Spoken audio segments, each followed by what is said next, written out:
حضور صلی اللہ علیہ وسلم جب بیٹی فاطمہ کو لینے ان کے سسرال گئے تو یہ دیکھ کر حیران رہ گئے کہ ایک دن آپ صلی اللہ علیہ وسلم جب حضرت فاطمہ رضی اللہ تعالی عنہا کے گھر گئے تو حضرت علی گھر پر موجود نہیں تھے۔ تو حضرت فاطمہ نے اپنے بابا سے ایسی بات کہی کہ آپ صلی اللہ علیہ وسلم کی آنکھوں سے آنسو جاری ہو گئے، کیونکہ بسم اللہ الرحمن الرحیم دختران اسلام ہر شعبہ زندگی میں اپنے آپ کو حضرت فاطمہ الزہرا کی حیات مقدسہ کے آئینے میں دیکھیں تو ایک مثالی بیٹی، بہن، بیوی اور ماں کی خصوصیات درجہ کمال پر ملتی ہیں۔ جب کفار مکہ کی شرانگیزی اور اعزا رسانی حد سے بڑھ گئی تو بارگاہ الہی سے رسول کریم صلی اللہ علیہ وسلم کو ہجرت کا حکم ہوا۔ سن 13 بعد بعثت میں حضور صلی اللہ علیہ وسلم ایک رات حضرت علی بن ابی طالب رضی اللہ تعالی عنہ کو اپنے بستر مبارک پر سلا کر حضرت ابوبکر صدیق رضی اللہ تعالی عنہ کی معیت میں عازم مدینہ ہوئے۔ مدینہ پہنچنے کے کچھ دن بعد حضور صلی اللہ علیہ وسلم نے اپنے اہل و عیال کو لانے کے لیے غلام حضرت ابو رافع رضی اللہ تعالی عنہ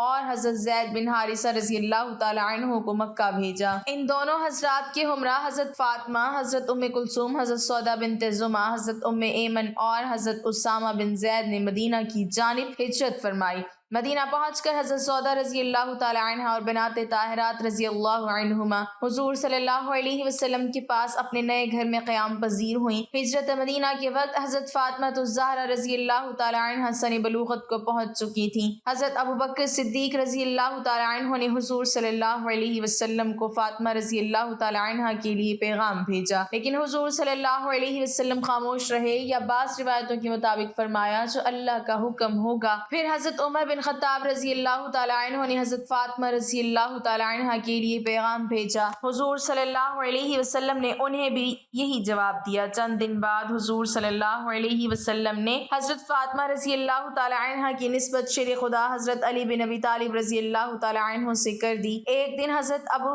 بکر صدیق، حضرت عمر فاروق اور سعد بن ابی وقاص رضی اللہ عنہم نے باہم مشورہ کیا کہ فاطمہ الزہرا کے لیے کئی پیغام حضور صلی اللہ علیہ وسلم تک پہنچے ہیں، لیکن آپ نے کوئی بھی منظور نہیں فرمایا۔ اب حضرت علی رضی اللہ تعالی عنہ باقی ہیں جو رسول اللہ صلی اللہ علیہ وسلم کی جانثار اور محبوب بھی ہیں، اور امزاد بھائی بھی۔ معلوم ہوتا ہے کہ فکر و تنگ دستی کی وجہ سے وہ فاطمہ کے لیے پیغام نہیں بھیجتے، کیوں نہ انہیں پیغام بھیجنے کی ترغیب دی جائے اور ضرورت ہو تو ان کی مدد بھی کی جائے۔ تینوں حضرات کی مشورہ کر کے حضرت علی رضی اللہ تعالی عنہ کو ڈھونڈنے نکلے۔ وہ جنگل میں اپنا اونٹ چرا رہے تھے۔ انہوں نے پورے خلوص کے ساتھ حضرت علی رضی اللہ تعالی عنہ کو حضرت فاطمہ رضی اللہ تعالی عنہا کے لیے پیغام بھیجنے کی ترغیب دی۔ انہیں اپنی بے سر و سامانی کی وجہ سے پیغام بھیجنے میں تامل ہوا، مگر ان حضرات کے مجبور کرنے پر آمادہ ہو گئے۔ اس سے پہلے دلی خواہش تو ان کی بھی یہی تھی، لیکن فطری حیا پیغام بھیجنے میں مانے تھی۔ اب جرت کر کے حضور صلی اللہ علیہ وسلم کو پیغام بھیج دیا۔ حضور صلی اللہ علیہ وسلم نے ان کی استدعا فوراً قبول کر لی۔ پھر حضور صلی اللہ علیہ وسلم نے حضرت فاطمہ الزہرا رضی اللہ تعالی عنہا سے اس کا ذکر کیا۔ انہوں نے بھی بازبان خاموشی اپنی رضامندی کا اظہار کر دیا۔ حضرت علی رضی اللہ تعالی عنہ کی ایک آزاد کردہ غلام لونڈی نے ایک دن ان سے پوچھا، کیا فاطمہ کا پیغام کسی نے حضور صلی اللہ علیہ وسلم کو بھیجا؟ حضرت علی رضی اللہ تعالی عنہ نے جواب دیا، مجھے معلوم نہیں۔ اس نے کہا، آپ کیوں پیغام نہیں بھیجتے؟ حضرت علی مرتضیٰ نے فرمایا، میرے پاس کیا چیز ہے کہ میں عقد کروں؟ اس نیک بخت نے مجبور کر کے جناب علی مرتضیٰ رضی اللہ تعالی عنہ کو حضور صلی اللہ علیہ وسلم کی خدمت میں بھیجا۔ کچھ حضور صلی اللہ علیہ وسلم کی جلالت اور کچھ فطری حیا کی زبان سے کچھ کہہ نہ سکے اور سر جھکا کر خاموش بیٹھے رہے۔ حضور صلی اللہ علیہ وسلم نے خود ہی توجہ فرمائی اور پوچھا، علی آج خلاف معمول بالکل ہی چپ چاپ ہو، کیا فاطمہ سے نکاح کی درخواست لے کر آئے ہو؟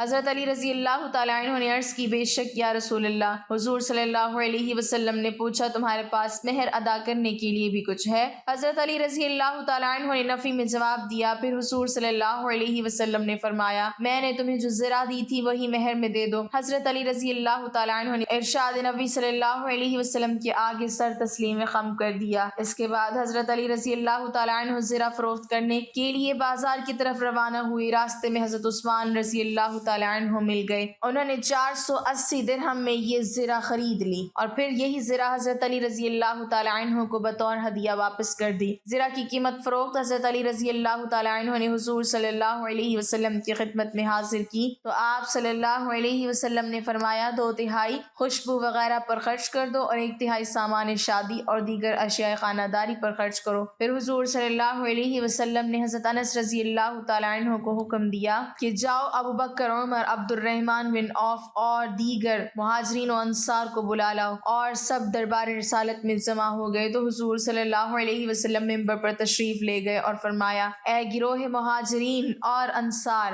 ابھی جبرائیل علیہ السلام میرے پاس یہ اطلاع لے کر تشریف لائے تھے کہ اللہ تعالیٰ نے بیت المعمور میں فاطمہ بنت محمد کا نکاح اپنے بندہ خاص علی بن ابی طالب سے کر دیا، اور مجھے حکم ہوا ہے کہ عقد نکاح کی تجدید کر کے گواہان کے روبرو ایحاب و قبول کرواؤں۔ پھر حضور صلی اللہ علیہ وسلم نے خطبہ نکاح پڑھا اور علی مرتضیٰ کے متبسم ہو کر فرمایا میں نے 400 مسقال چاندی مہر پر فاطمہ کو تیرے نکاح میں دیا، کیا تجھے منظور ہے؟ حضرت علی رضی اللہ تعالی عنہ نے عرض کی بس سر و چشم۔ پھر حضور صلی اللہ علیہ وسلم نے بدیع الفاظ دعا کی اللہ تم دونوں کی پراگندگی کو جمع کرے، تمہاری کوششوں کو سعید بنائے، تم پر برکت نازل کرے اور تمہیں پاک اولاد دے۔ پھر سب نے دعائے خیر و برکت مانگی اور حضور صلی اللہ علیہ وسلم نے ایک طبق چھوارے حاضرین میں تقسیم فرمائے۔ ناظرین، حضرت فاطمہ رضی اللہ تعالی عنہا اللہ کے پیارے نبی صلی اللہ علیہ وسلم کی لاڈلی بیٹی اور حضرت علی رضی اللہ تعالی عنہ کی بیوی اور حسن اور حسین رضی اللہ تعالی عنہم کی والدہ ہیں۔ آپ رضی اللہ تعالی عنہ کی تقریباً 20 یا 22 سال کی عمر میں ہی شہادت ہو گئی تھی۔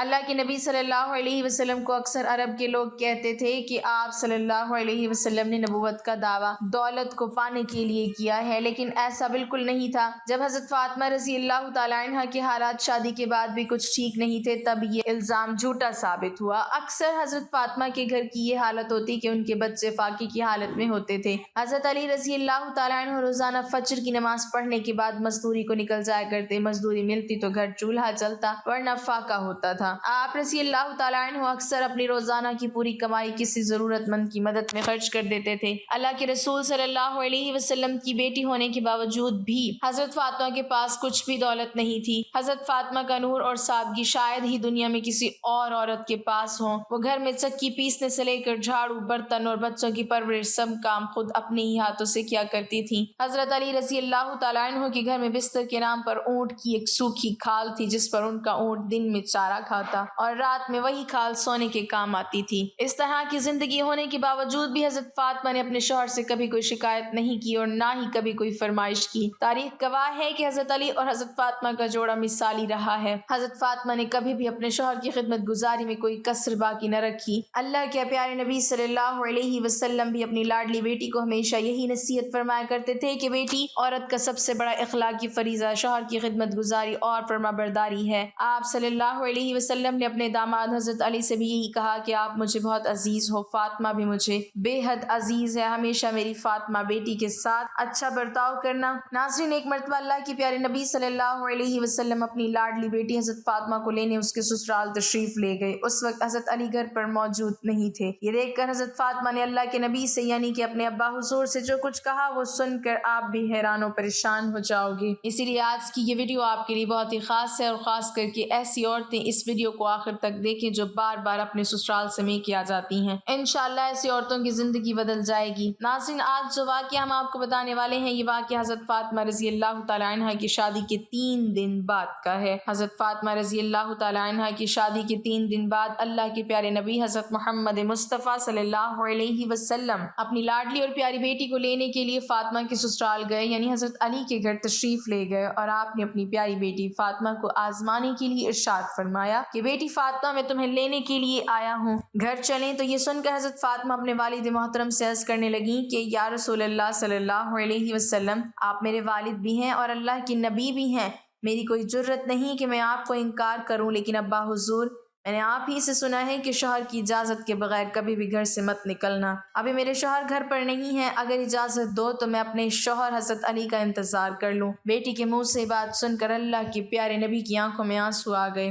آپ نے اپنی آہٹ کو سمیٹا اور پھر اللہ کے رسول وہیں پر کچی زمین پر دیوار سے ٹیک لگائے ہوئے بیٹھ گئے اور حضرت علی کا انتظار کرنے لگے۔ اس دن یہ بھی بڑی عجیب بات تھی کہ اس دن حضرت علی بھی گھر بڑی دیر سے آئے۔ جب حضرت علی گھر آئے تو آپ نے دیکھا کہ گھر میں اللہ کے پیارے نبی کچی زمین پر دیوار سے ٹیک لگائے ہوئے بیٹھے ہیں۔ یہ دیکھ کر آپ رضی اللہ تعالیٰ عنہ بڑے حیران ہوئے۔ اتنے میں اللہ کے پیارے نبی حضرت محمد مصطفیٰ صلی اللہ علیہ وسلم نے اپنے داماد حضرت علی سے پوچھا، اے علی اگر اجازت دو تو میں اپنی بیٹی فاطمہ کو گھر لے جاؤں؟ یہ سن کر حضرت علی پھوٹ پھوٹ کر رونے لگے اور عرض کرنے لگے، یا رسول اللہ صلی اللہ علیہ وسلم، میرا رنگ روپ کچھ بھی نہیں، میری آج جتنی بھی عزت ہے وہ سب آپ کے قدموں کی برکت سے ہے یا رسول اللہ صلی اللہ علیہ وسلم، پھر میں آپ کو کیسے اجازت دوں؟ یہ کیسے ہو سکتا ہے؟ یہ سن کر اللہ کے پیارے نبی نے ارشاد فرمایا، اے علی میں نے فاطمہ کو سکھایا ہے کہ بیٹی کبھی بھی شوہر کی اجازت کے بغیر گھر سے نہ نکلنا، ہمیشہ اپنے شوہر کی اطاعت کرنا۔ اسی لیے فاطمہ کہتی ہے کہ ابا جان، جب تک میں اپنے شوہر حضرت علی سے گھر جانے کی اجازت نہ لے لوں تب تک میں گھر نہیں جاؤں گی۔ یہ سن کر حضرت علی عرض کرنے لگے، یا رسول اللہ صلی اللہ علیہ وسلم، آپ دعا کرنا اللہ پاک فاطمہ کے ان اعمال کی برکت سے مجھے کل قیامت کے دن بھی کامیابی عطا فرما دے۔